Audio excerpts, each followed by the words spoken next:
not that many years ago in the blip of history, if somebody had said the earth was round, they would have been laughed to scorn, right? I find it amazing and curious how many things we know that ain't so. And that's true of every culture, every context, every period of history. And I wonder, is it possible that we are thinking and believing and knowing things today that our grandchildren will look back and say, Grandma was a nut. How could she have believed that? I think we're all very susceptible to that kind of thing. We really are. And I think history shows it. Slavery was wonderful. Why should women want to vote? You know, I mean, there's a lot of things. And of course, more recently, it's genetically modified organisms are the way to feed the world. And let's feed dead cows to cows. You know, for 30 years, the experts took farmers like me to free steak dinners to treat us to this new scientific information about how we feed dead cows to cows, and it makes them grow fatter, faster, bigger, cheaper. And so when feeding dead cows to cows came along, we, in our family, we were laughed to scorn by the scientists, the experts, the PhDs, the US duh, I call it, US duh, as being Luddites, anti-progressives, anti-science. Come on, get with it, you know.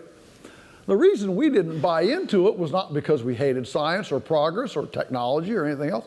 It's because we looked around the planet and could not find a template in which herbivores eat carrion. You can't find it. So that was good enough for us. We didn't have to understand why.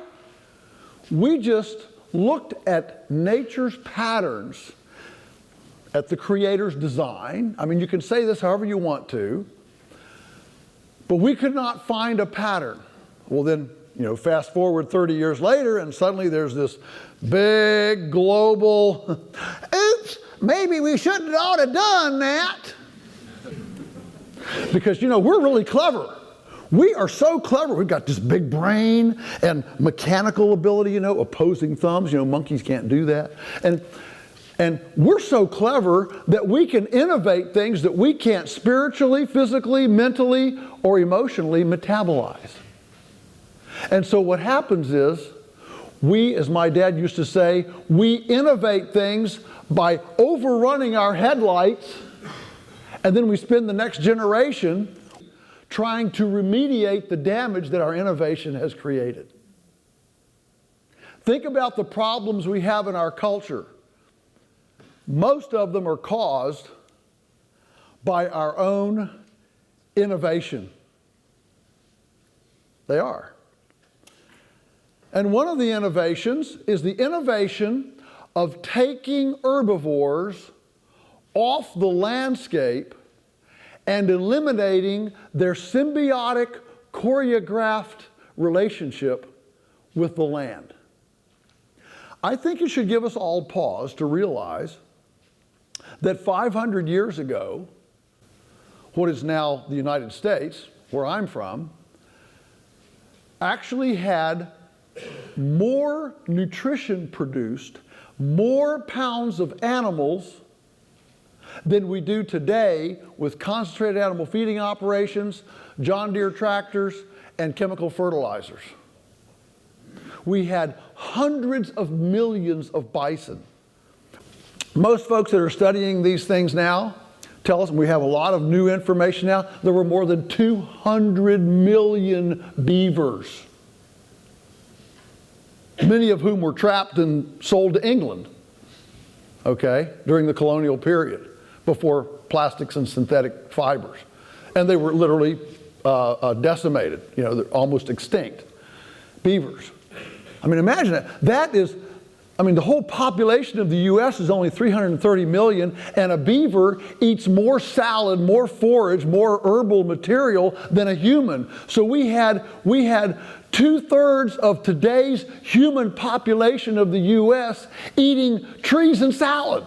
That's what I'm trying to point out is we now know there were way more thousands of tons of animals 600 years ago than there are today, even with grains and hybrids and confinement farming and chemical fertilizers. To me, it makes me feel really small, and you know what? And really wanting to know, how did that happen? Without hay mowers and fertilizers and grain bins and combines and subsidies and farm policies. So it happened because these animals fit a very special symbiotic niche in the ecosystem. The bison were all not crowded in a feedlot somewhere with somebody bringing them stuff. They were moving in a beautiful migratory choreography across the landscape in a magnificent mob, and that mob, as they moved across the landscape, pruned the forage. So the fact is that the deepest soils on the planet have not developed under forests or under bushes. They've developed under prairies. Why? Because grass has a much faster metabolism than bushes and trees. Bushes and trees branch out. Grass is a nice straight stem. It's like an expressway compared to a bunch of little side roads. And the way the planet runs is to take this solar energy, convert it, with plants convert it into biomass. The plants inhale, they breathe in, and they breathe in all these atmospheric toxins and gases and carbon dioxide and stuff, and they break off all that junk, leave it in the soil, and they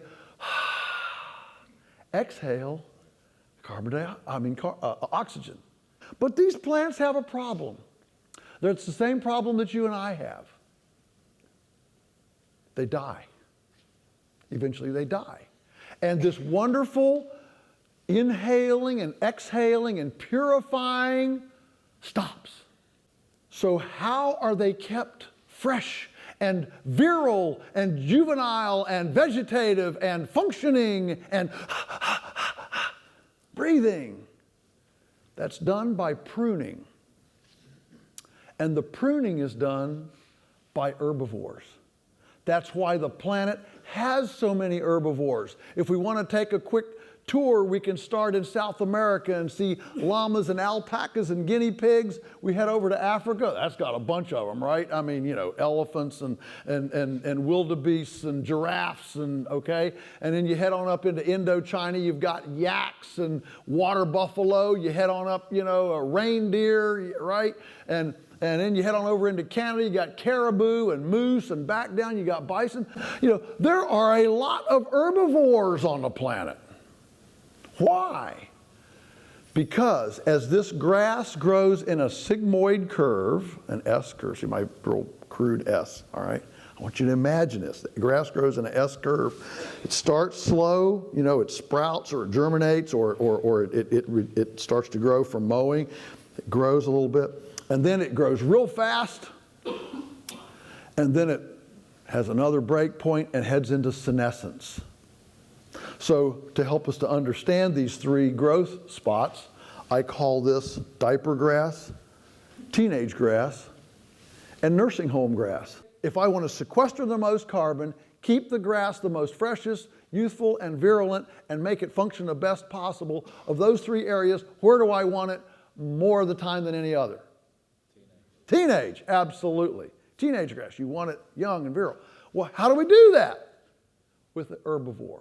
Meanwhile, the herbivore is pooping and peeing, and guess what?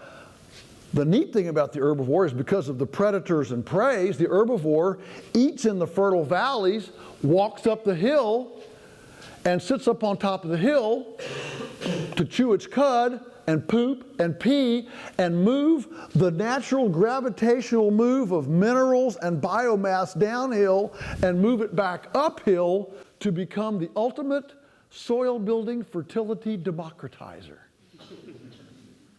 Okay? That's the role of the animal in nature, all right?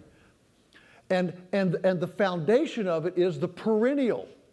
Nature moves toward perennials, not annuals. But the energy cycles of a perennial is completely different than an annual. So if you're doing a study, and you're trying to do a study on the impact of cattle in the environment, if part of the study you're measuring annuals, foul ball. Because in nature, it's perennials. And the problem with the data that impugns, or allegedly impugns the role of the herbivore in nature is studying a current orthodox system that is fundamentally opposed to this beautiful choreography that we see in nature. And so when anybody studies a system where the animals aren't moving, where the animals are continuously grazing on an area, and they're just on there all the time, that's an incorrect system. If you're studying one based on corn, an annual, that's an incorrect system. If you're studying a system based on feedlots, where the animals are penned away from the perennial and they're fed annuals, that's a double whammy. The point being that since scientists study what is and not what isn't, the data points are fundamentally flawed. See, we're brain damaged when we talk about grass. When we talk about grass, the closest most of us ever come to grass is lawns and soccer fields and golf courses, right?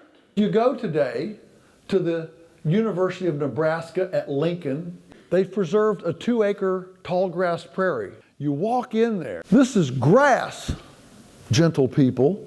This is grass 8 to 12 feet tall.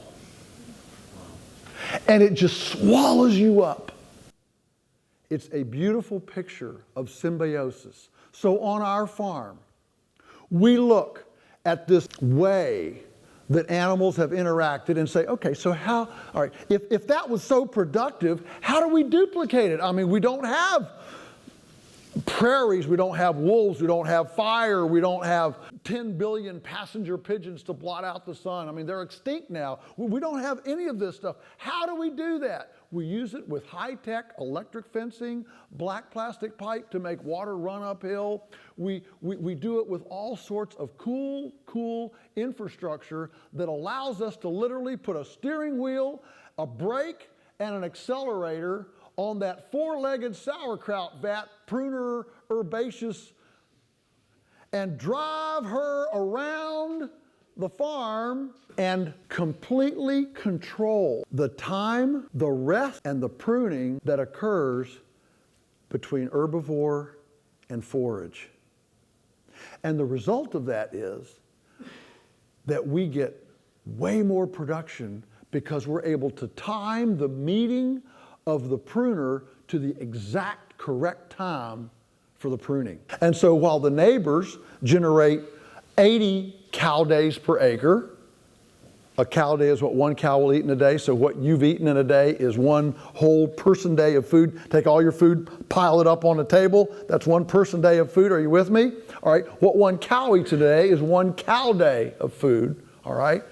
So in our county, the average is 80 cow days per acre. So 1 acre will support 80 cows for 1 day a year, or 1 cow for 80 days a year. You ready for our average? 400. And we haven't planted a seed or bought a bag of chemical fertilizer in 60 years.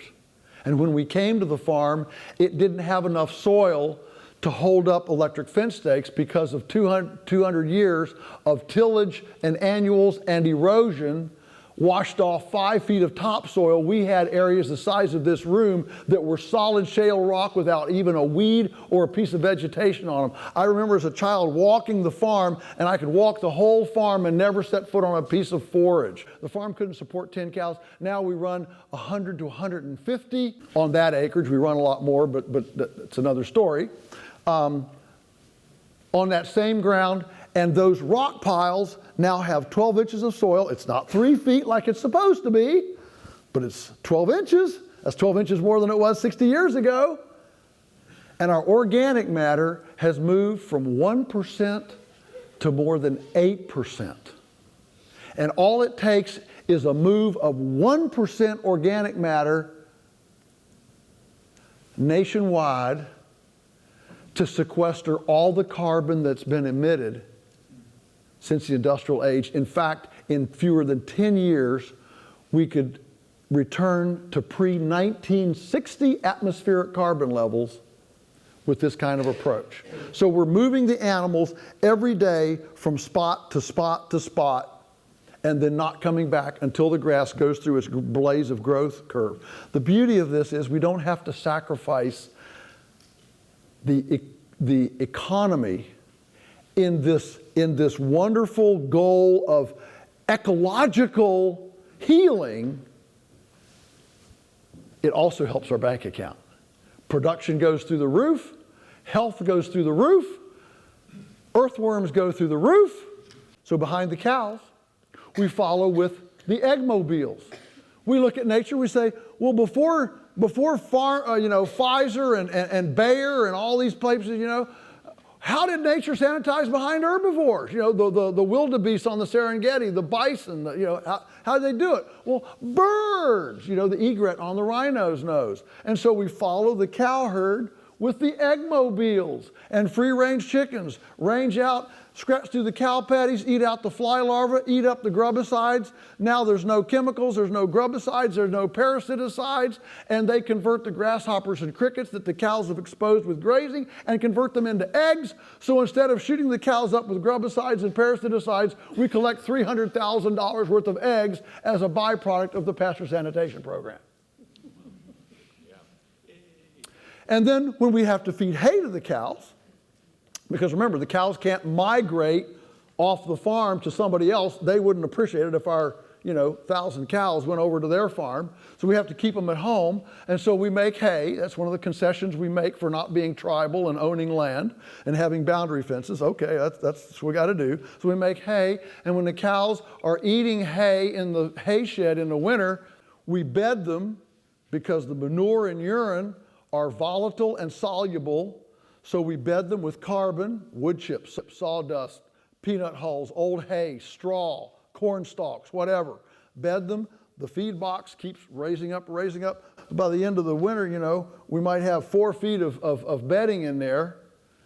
We keep adding corn to it, the cows tromp out the oxygen, it's anaerobic, and then we put in the pigs. When the cows come out, the pigs seek the fermented grain and oxygenate it and turn through it like a great big egg beater and create aerobic compost, and that's our entire fertility program.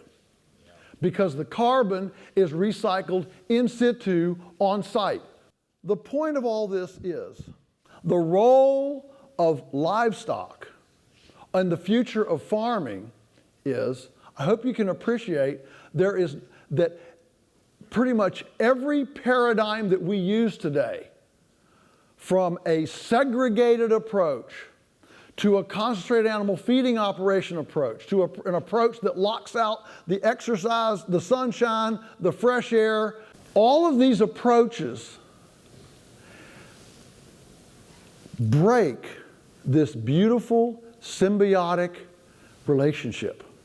If we tried to invent an anti-ecological approach today, we'd be hard-pressed to invent one worse than ours. And as we have assaulted this beautiful choreographed ballet in the ecosystem, as we break that, nature responds in kind. You assault me, I'll assault you. You know how I'll assault you? I'm going to create a new lexicon.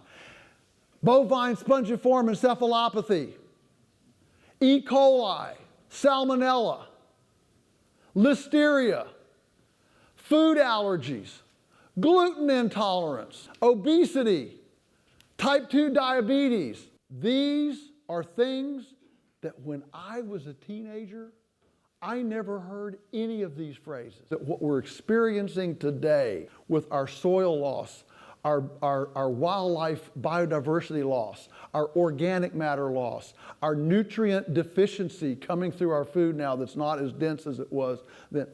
All of these things are the language of nature on its knees begging us, please stop insulting me. The question is, do we have the heart to listen? Thank you.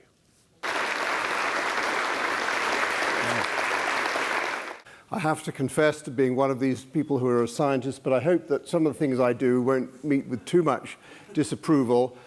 One of the things we're very conscious of is a lot of lobbyists out there who are very anti-eating meat. Even one of our chief scientists in this country, Lord Stern, very influential on climate change, suggested we should give up meat to saving the planet. Well, should we do this?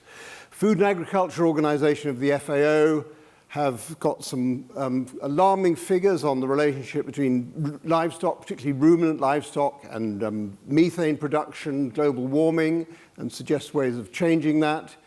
And we also have a very rapidly increasing human population on the planet. So around about now, we might have about 7 billion people, of whom about 1 billion are located in each of the Americas, Europe, Africa, and Asia. Well, Asia actually has more, 4 billion, so that's like a kind of pin code. If we fast forward to 2050 plus, we might end up with something like 1145 as our global pin code. Those 11 billion people, you'll notice that the great increase there is mainly in Africa. And it's one of the places where many of the billion of the world's poorest people who depend on their livestock for their livelihoods are currently located. And one of the great debates that currently takes place is how we should produce our food and whether, if we should consume livestock products, should we do this in a process of integrating our livestock production with nature, which I'm sure Joel is very much in favor of and practices. But there are many voices out there who suggest that actually intensive farming is more efficient and that we should separate those areas that we want to preserve nature and biodiversity from the business of food production. And that's a very important and engaging ongoing debate. Some of us in the University of Bristol, together with international colleagues, have tried to look at some of the key issues in relation to livestock and how to make them more sustainable. And we've come up with a number of focus areas that we think we need to consider, such as the consumption of human food by livestock, improving animal health and welfare, which is my background, looking at the environmental footprint of livestock and trying to reduce that, considering species and genotypes of livestock that are unsuitable to the environment in which they live. And about human nutrition, we'll hear more about that later, the focus on healthy food, and about the husbandry and management of livestock, and especially about promoting ways to make those things more suitable for the particular areas of the planet where livestock are kept.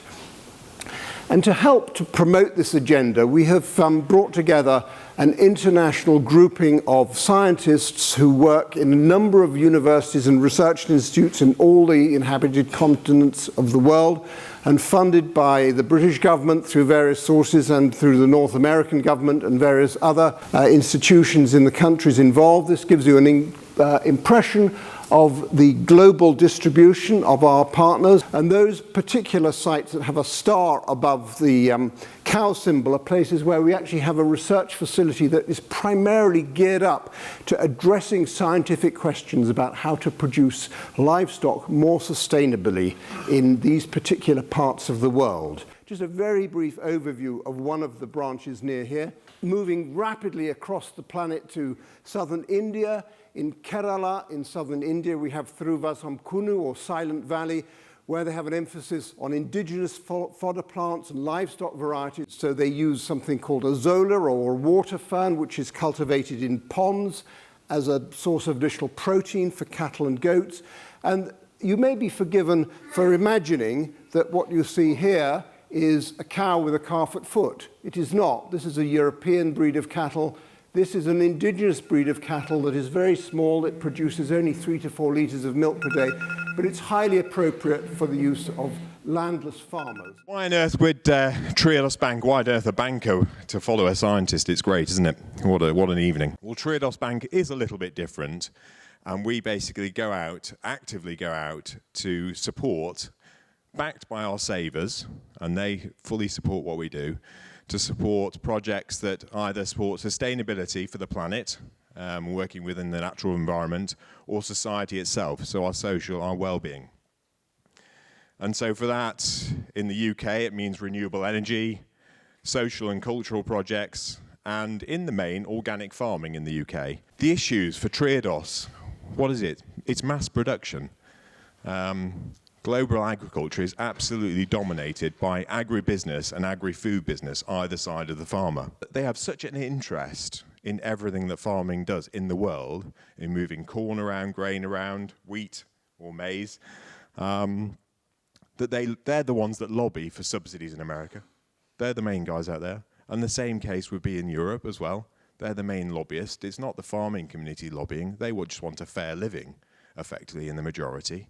It's actually the agribusiness who suck the money. It's always a joke, isn't it? Rich farmers. But effectively, actually, if you look at it, they're money cyclists, and they basically buy products from John Deere, whoever it is, large global manufacturers, Monsanto for seed, and they're just feeding this beast, either side of them. Those big companies like simple systems, so they like large protein-producing units, poultry, broiler units, pig industry. They love this idea of feeding wheat into a system, cheap meat out, into the supermarket, sold to the consumer, nice and easy.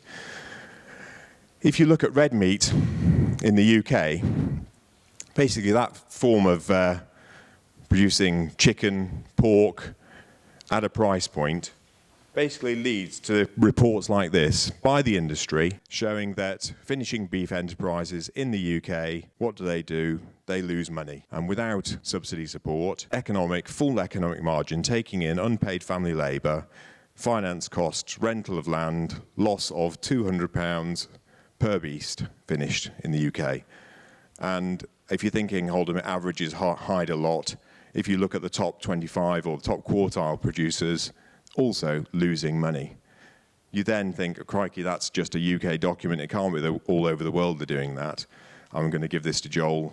Effectively, America is actually one of the places where they do manage to squeeze a few pennies out of it. But in the majority, red meat production is a loss-making enterprise.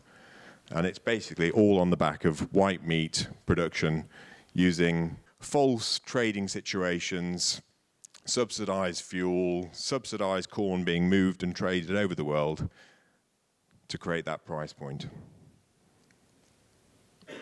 What can we do as a bank? So we do our little piece in terms of financing the likes of Joel and organic farmers in the UK.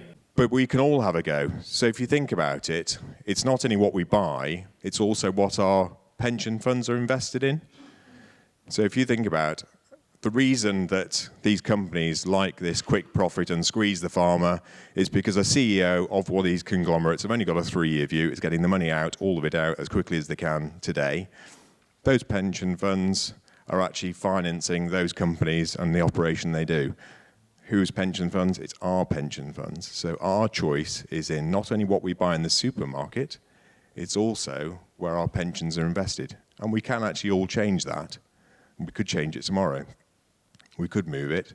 I chose to join Triodos Bank, and I chose a sustainable pension fund that only invests in certain types of projects. Thank you very much. Firstly, my main point is that industrial livestock production, we can all agree, is bad and problematic on many fronts. It's energy dependence, the fact that it provides us with cheap meat, which stimulates demand, which increases further demand and further production, and so on and so forth. It props up unsustainable monocultural arable production, generates nutrient imbalances, it's poor for welfare, and it gives rise to, contributes to the problems of antibiotic resistance. I think we can also agree that alternative livestock systems are better in that they represent an improvement on the above, but they're not without their problems. And I'm going to go into them in some detail, and I'm going to disagree on 3 fronts. Firstly, it's inaccurate to say that grazing livestock can halt or reverse climate change.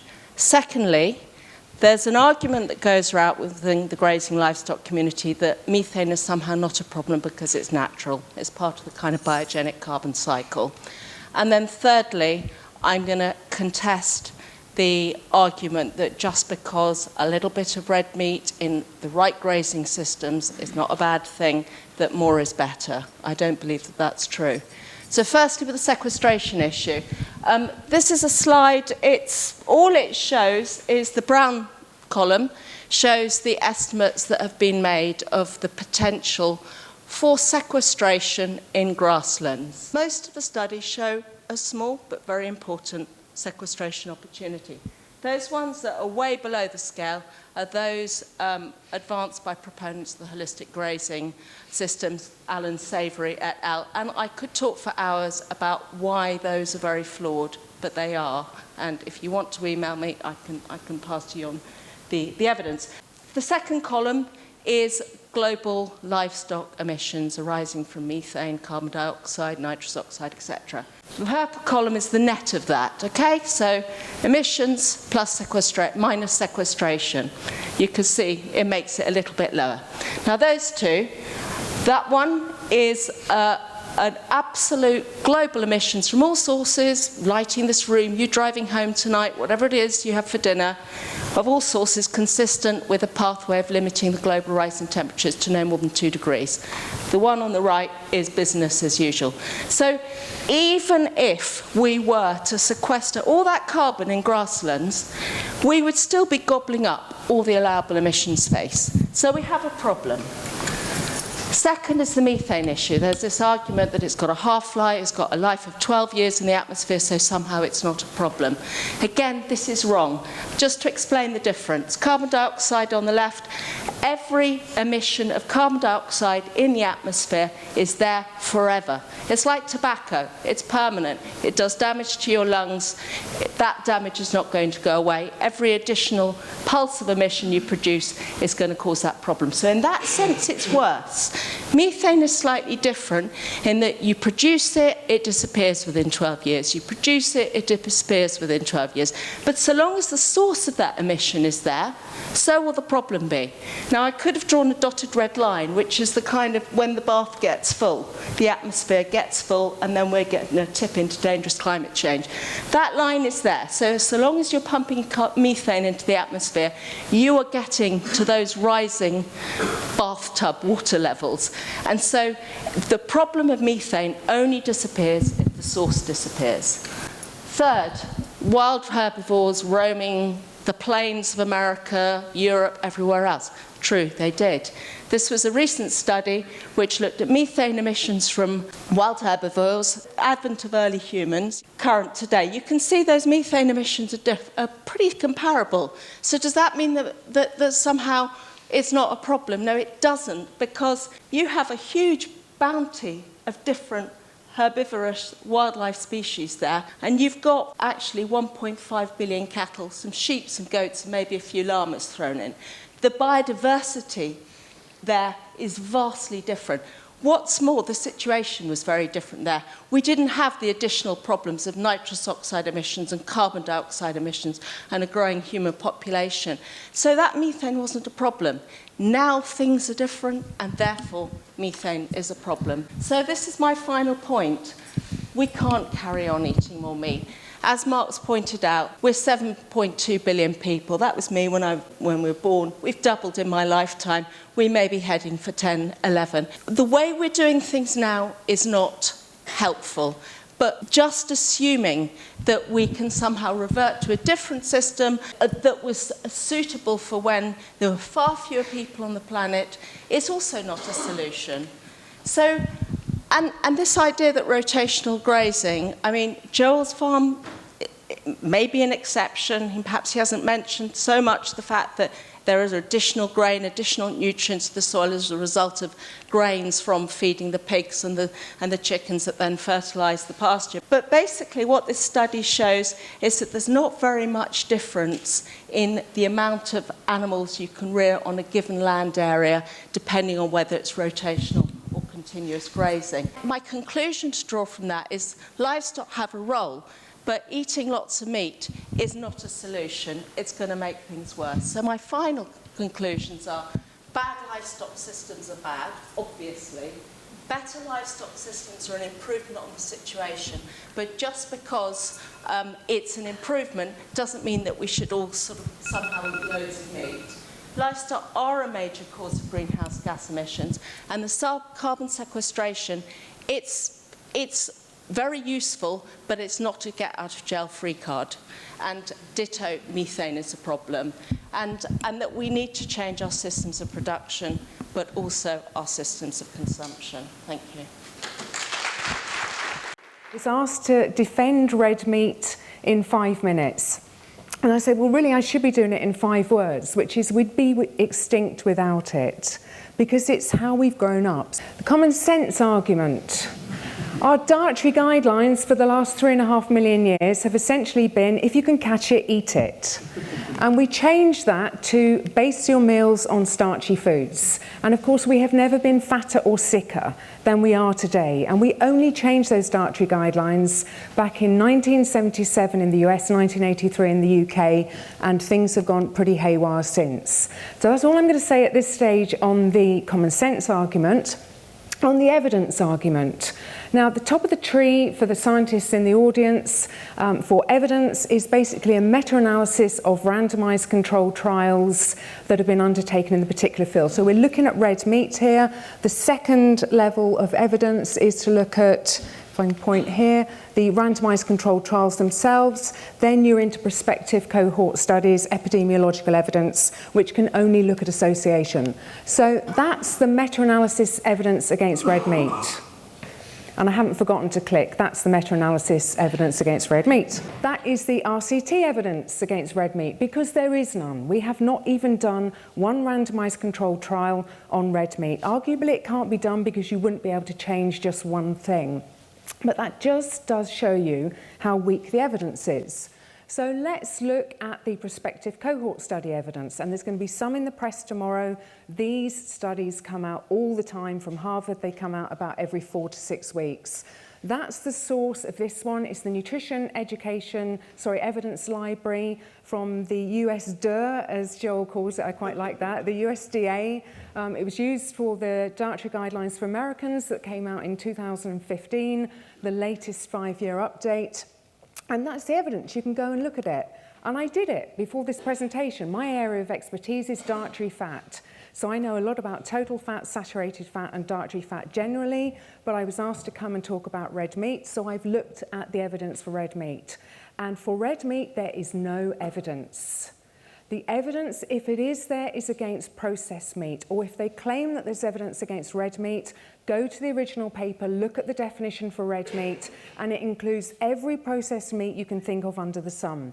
Notwithstanding that, the evidence that they look at in that library is for animal protein. When you take out the animal protein, so for the top one, cardiovascular disease, 4 studies looking at eggs, 1 was a low-carb study, 2 left out of the 7 studies that they offered as evidence.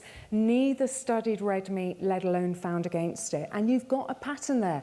Blood pressure, no association. Type 2 diabetes, none of the studies evaluated it, let alone found against it. Body weight, no association.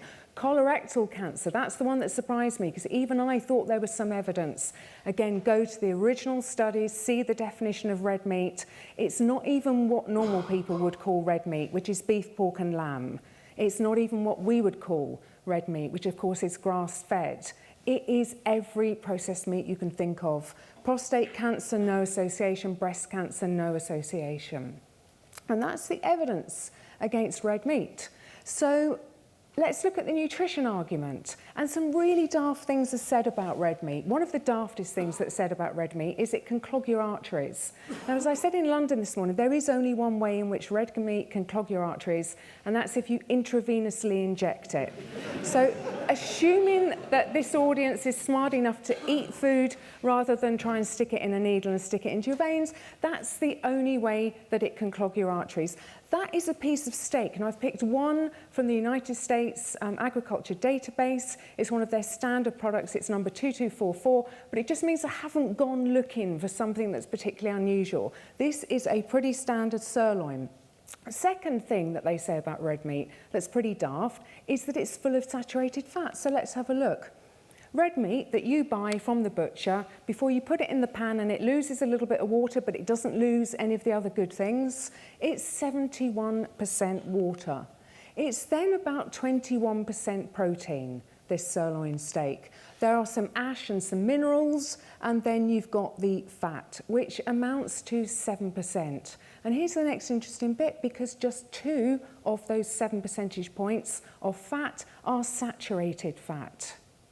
So we're now going to come to some very interesting factoids about fat. And the first one is that all food that contains fat contains all 3 fats: saturated, monounsaturated, and polyunsaturated. There are no exceptions. So when people say saturated fat is animal fat, it's not. Plant fat is not unsaturated. All food with fat contains all 3 fats. And we're going to see that in just a second.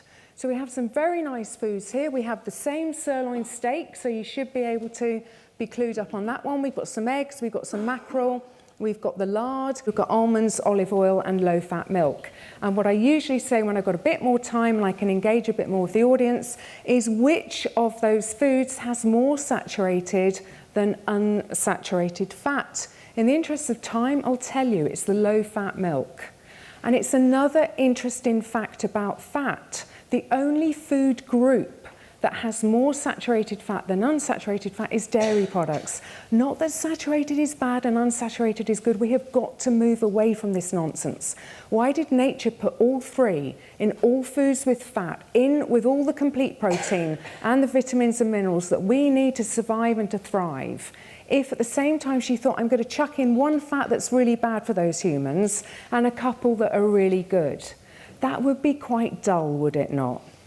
Now we can have a bit of fun, and this is why I think the dietary guidelines are nonsense. Because when you put up the total fat per 100 grams of product and the saturated fat per 100 grams of product, I don't think saturated fat is bad. This is the people telling us that it's bad. And look at then some of our other dietary messages. So we're told, have oily fish, it's marvellous, but don't have red meat. Well, oily fish has got twice the total fat and 1.5 times the saturated fat of sirloin steak. So how does that make sense? Olive oil, the elixir of the Mediterranean, 14 times the total fat of that steak, 7 times the saturated fat. Oh, but we wouldn't eat 100 grams of olive oil, I hear you say. No, but 1 tablespoon of olive oil has more saturated fat than a 100-gram pork chop. That's how crazy our dietary guidelines are. And as Simon very kindly pointed out, lard had to be up there because it's one of the funniest. Lard, the main fat in lard is monounsaturated fat. And of course, people will tell you it's full of saturated fat. They're not full of saturated fat. So to solve the obesity epidemics, the stuff that Joel didn't even know about when he grew up, the crisis with type 2 diabetes, we've still got cancer and heart disease at epidemic levels. Surely all we've got to do is to go back to eating what we ate before we had those epidemics. And we call that real food. And somehow it's quite controversial to be saying, eat real food. Somehow we've got to be eating cereals for breakfast and sandwiches for lunch and ready meals or pizzas or pastas or whatever for dinner. It's just gone crazy. So the only debate I think we should ever have in nutrition, and this is where vegans and real foodies should start on the same side. We should embrace real food together. The question then is, what should that real food be? And that's when I go to the micronutrients and the essential fats and the complete proteins. And that's when you see that what does really, really well, in fact, better than anything I found anywhere in the database, is the livers from the chickens running around Joel's yard. And then red meat from his cattle, the eggs, I mean, he pointed out this morning that actually that's the standard folate for a standard egg. I mean, his is apparently north of 1,000 because of the quality of the food that he's producing. But you look at that kind of diagram representation of nutrients in food, and then we're told to eat 5 a day and to base our meals on grains. And the evidence simply isn't there, and that's per 100 grams of food before you put it in the pan in any way. So take the brown rice, which looks like it's done okay. It's in red, which means it won a couple of the rows. But then divide that by 3, which is what happens when you add water to it and cook it, and the brown rice falls away. We need to go back to eating meat, eggs, dairy products, nuts, seeds, yes, vegetables, yes, but not the pasta and the grains. Humans can't tolerate them, animals can no more tolerate them. So where we would agree is that grains are not suitable for humans and they're not suitable for animals. So stop feeding animals grains, feed them as Joel does. Why does that meat that we have to be grass-fed? Well, I think Joel put it absolutely brilliantly, because the planet falls apart if it isn't. What I don't know from the vegetarian side of the argument is, how do you replenish topsoil in the absence of ruminants? If you can answer that question for me, then I'm a little bit more interested. But the nutrition side of the argument says we've got to go back to eating how we ate. I guess first we need to go back to Joel, because Dr. Garnett there kind of put a few points forward where she seems to disagree with some of your science or your claims. And I was interested to hear that, especially about rebuilding the organic matter in your soil. And you say if we can all rebuild organic matter by 1%, we've solved climate change, more or less. I think Dr.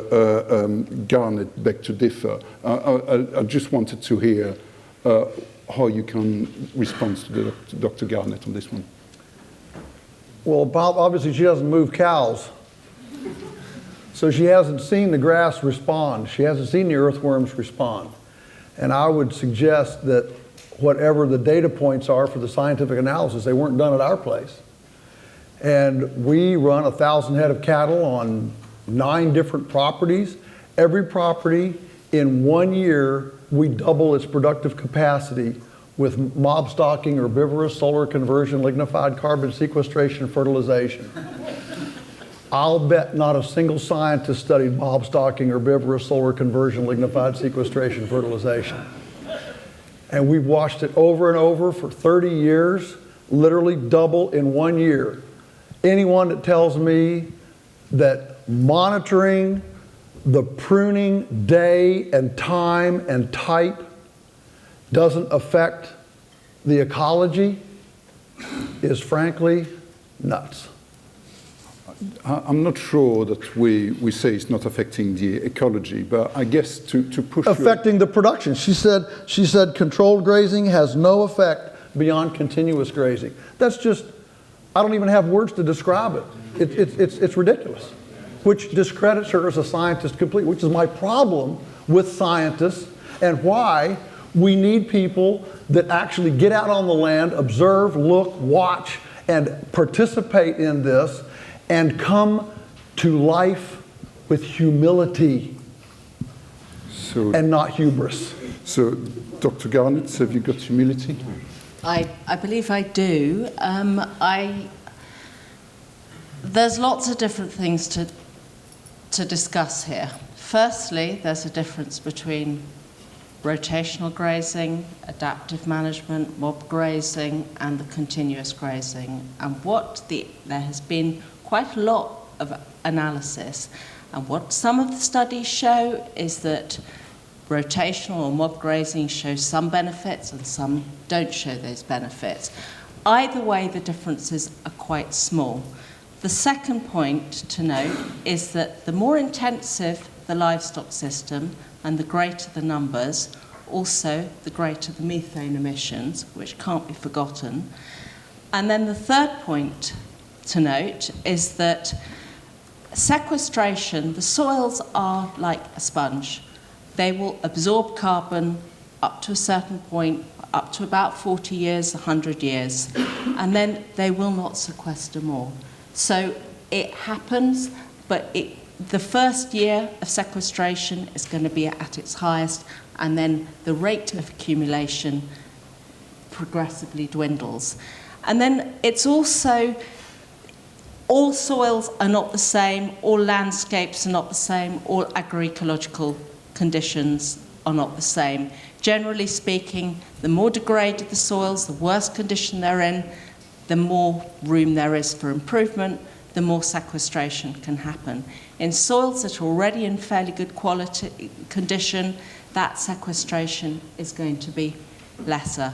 What is really, really important, and I think everyone agrees, is that if there is pasture, don't plough it up. Maintaining that pasture, and if that means keeping an animal on it to give it economic value, then that seems to make sense. But it does not follow from there that increasing stocking densities and extrapolating from one piece of land to a global level, that somehow you can draw these generalized conclusions. Joel, I just want to clarify one point with you, Joel. Are you more or less saying that your system is actually greenhouse gas neutral or even negative? It's negative. Yeah, because the extra biomass sucks in all those toxins. And I think it's important to appreciate what just got admitted. Rotational systems are different. That's my point. Thank you very much. That's the problem with scientists. Scientists can't study all the variables. We're talking about holistic systems. It's from the East. We're all connected. You can't just do Greco-Roman, Western, reductionist, linear, systematic, parts-oriented, individualized, compartmentalized, disconnected thinking on whole systems. You can't do it. There's too many variables. I've lived all my life with scientists coming up with cacamamie ideas that are indicative of a myopic view and a segregated view, a compartmentalized view. Because you can't study all the variables. You have to pick a couple of things. And as soon as you pick a couple of things, like not coming to swope, you suddenly don't appreciate the nuances. Rotational grazing? Yeah, I've looked at rotational grazing reports all my life. There's not a scientist in the world that does rotational grazing correctly. Because it's a daily monitoring, a daily change. We actually daily customize the amount the animals get every single day. I have never seen a scientific report studying that kind of thing. It's rotational grazing. Okay, we're going to set this, we're going to move them every 4 days. We're going to give them this amount of acreage so that you can have an actual comparison. But it doesn't compare the nuances of customized daily observational mastery. It doesn't. I'm not sure you two are going to agree tonight. No, I did my first degree dissertation on William Blake, who's the ultimate romantic poet. My God, I don't even know where to start. But I don't think slinging mud is the way to do it. My priority is truth and the environment, what's right for the environment. We need to understand the role of livestock in a world that will have 9 billion people, that cannot destroy more of its biodiversity, and cannot emit more greenhouse gas emissions. We need to figure this out. We need to understand the role of grazing livestock, not to have ideologies and then select mindsets to fit that. Just want to move on because I don't think we're going to solve this question tonight. But Joel, the way you explain your system, the way you talk, sounds like a win-win situation. Sounds like from what you say, you could even save save us from global warming. And you're a great communicator, and you've been touring and preaching your system for years. I'm just wondering, why do you think the principle has not really caught on more widely within the industry? Well, it hasn't caught on more widely because it's a paradigm shift, and it takes and as our banker friend mentioned, there's a tremendous amount of inertia in the system to poo-poo innovative ideas. I mean, the system is prejudiced against innovation. I went to the leading college in Yeah. the UK for, sorry, Cirencester, Harper Adams, and they only taught conventional agriculture. Right. So I don't think it's because people want to be evil or duplicitous or ignorant or whatever. I just think that well, it's the principle of paradigms, and paradigms are hard to break. And I understand the Sustainable Food Trust is developing a scoring system at the moment, which would take the entire environmental impact of food production and trying to create a scoring system. If we could create, which then can be applied on packaging, and you can see out of 100, this is really good for the environment, this is not. If we could find such a system, which I guess the scientists would have agreed on what the measurement have to be, do you think that would be useful? This is an idea bandied about where we applaud every transitional effort towards some ideal, and so if you could agree on an ideal, that would be something to agree on. If you could agree on an ideal, then you could actually establish a matrix that would give you percentage points toward an ideal, and then you could have an actual score, 20%, whatever, and that way, a person, for example, that was not using organic grain, but using local grain, let's just say, for example, local grain, could score the same as a person who was organic but importing their grain from 1,000 miles away, for example, or from South America here. There are a lot more variables here than just pass or fail, in or out, winners, losers, us and them.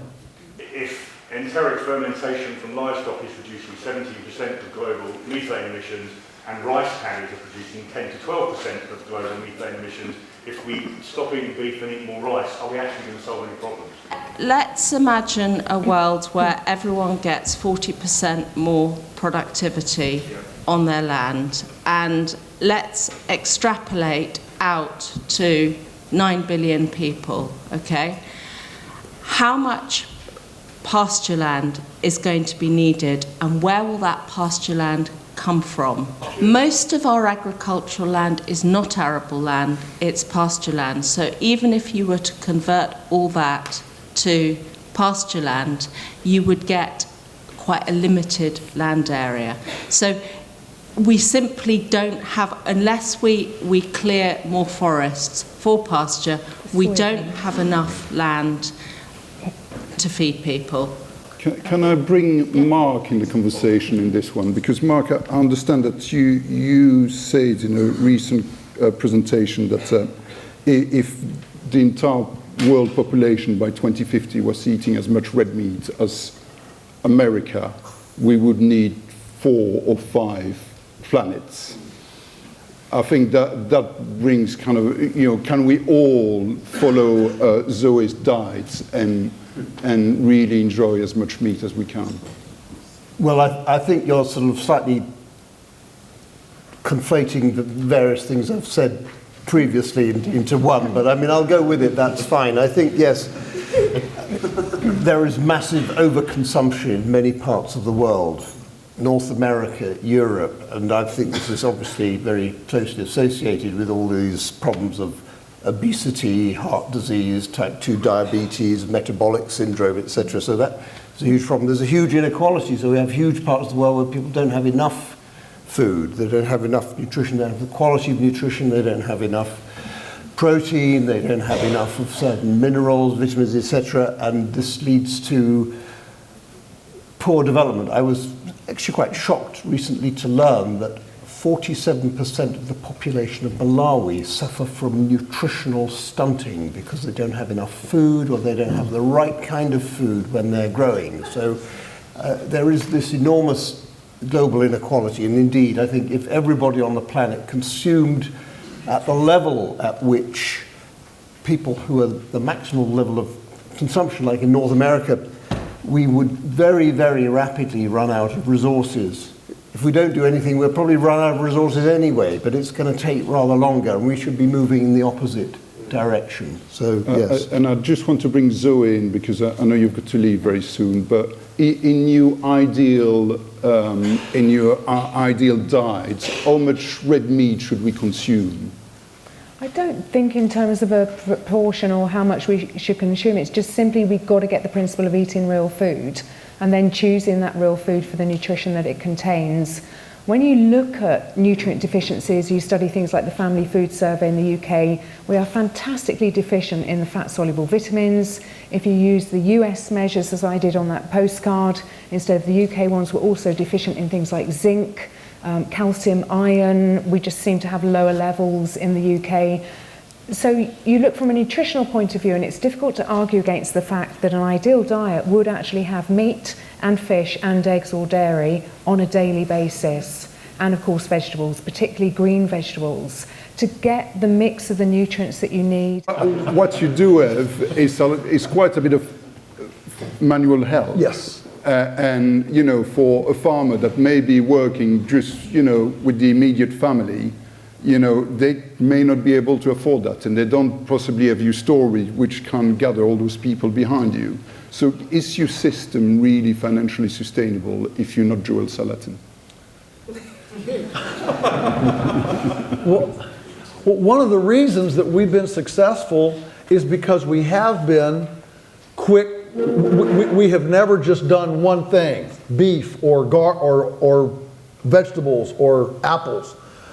From day one, we have looked very aggressively at these integrated, sophisticated income streams and multiple enterprises, which, by the way, have made marketing easier because we become a one-stop shop. Instead of a customer only being able to buy eggs or potatoes, they can buy this whole bunch of stuff, the one-stop shop, and then we've collaborated very quickly with neighbor farms. We work with an orchardist that does apple juice, a dairyman that does cheese, some specialty vegetable and produce, a trout farm that has a big spring. So we all collaborate on a distribution truck to go to customers with all of our stuff, so we don't all have to run through the neighborhood. And we get economies of scale that way, and that makes it work.